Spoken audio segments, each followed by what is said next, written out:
It's been a few weeks since Clair Obscur Expedition 33 released. We've all been enjoying it, most of us saying it's our game of the year, potentially even the best game we've ever played as well. That is certainly the case for me at least. And we've had time to get through the story, beat the game, and crack on with a bunch of the optional stuff at endgame too. And with that, we've had the opportunity to also really dive into some fun endgame builds, let you do some really crazy things by stacking damage multipliers on top of each other to unleash absolute devastation. Whilst I haven't been going out of the way to completely break the game myself, I have been really enjoying practical but very OP builds as well. Ones that you can do in one turn with one character that don't really rely on the rest of your group, that don't necessarily involve you joining a fight, getting nuked, reviving with shields, which then boost your damage, etc, etc. So somewhere between ridiculous and practical. I have different setups for every character, each with their own one-turn solution both for clearing the screen and for extreme single target damage as well. Starting off today, first I wanted to look at Lune, and the glorious build that lets you go straight into Elemental Genesis in one turn to completely clear the screen and devastate even single target enemies too. Pure elemental carnage. This whole build revolves around two skills: Elemental Trick, which will generate one of every stain upon critical hitting,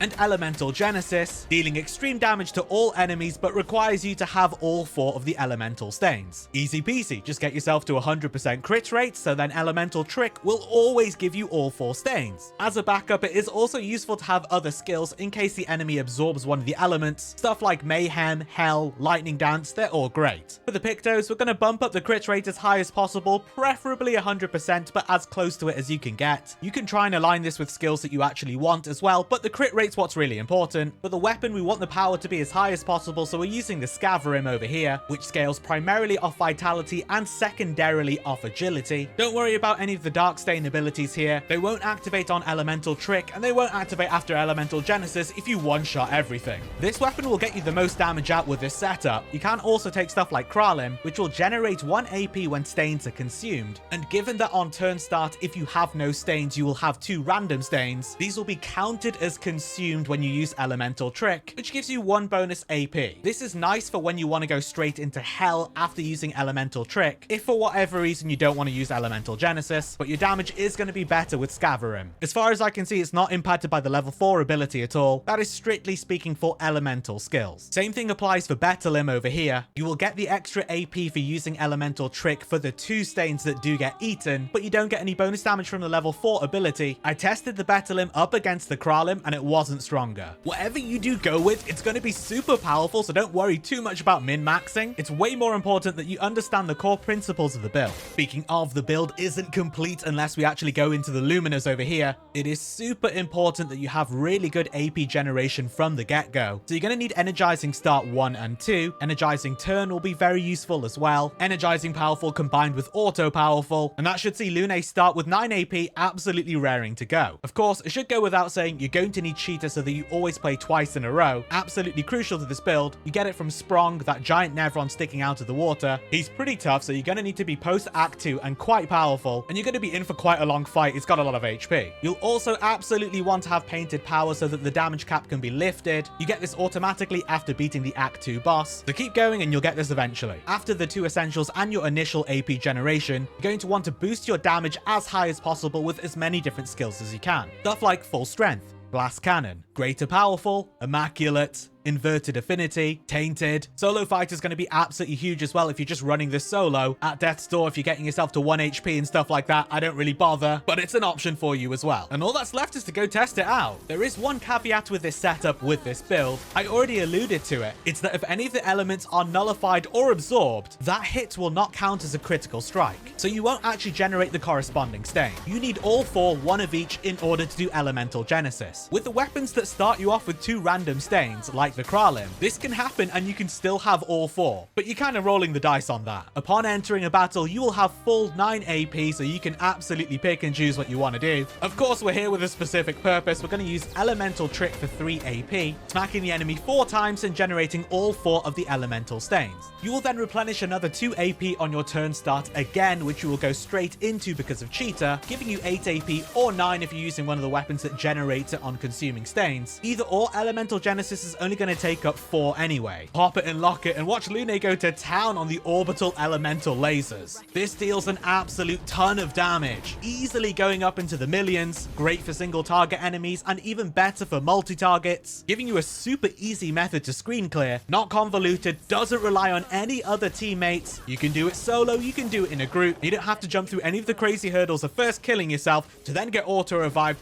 Make sure you've got shields. Use the free aim shots to do this. You don't need to do any of that. Just start the fight, elemental trick, elemental genesis. If you're concerned about not going first if your speed isn't high enough, you can of course equip first strike. Just also be mindful that if you want Lune to go first and you are playing in a group, that her speed is higher than all of your teammates. If anything does go wrong, it's super useful to have backup skills. Mayhem is a great choice. Hell is fantastic as well if you've got the AP for it. Lightning Dance is great as well, but absolutely anything, any other skills as a backup. And that's my crazy but practical OP Lune 1-turn build. Super satisfying, very powerful, and you can apply these principles quite a bit earlier as well. It doesn't have to be post Act 2 once you've broken the damage barrier and stuff like that. It doesn't even have to be over 1 turn. Feel free to apply these principles wherever you are in the game and just have some fun with it. Let me know if you've tried this build out or if you do it with any other tweaks. I'm going to be doing one of these for each of the characters and then probably a big roundup video as well with all of them. So if you enjoyed this and you want to catch more Expedition 33 from myself, be sure to subscribe for more. But until next time, for those who come after.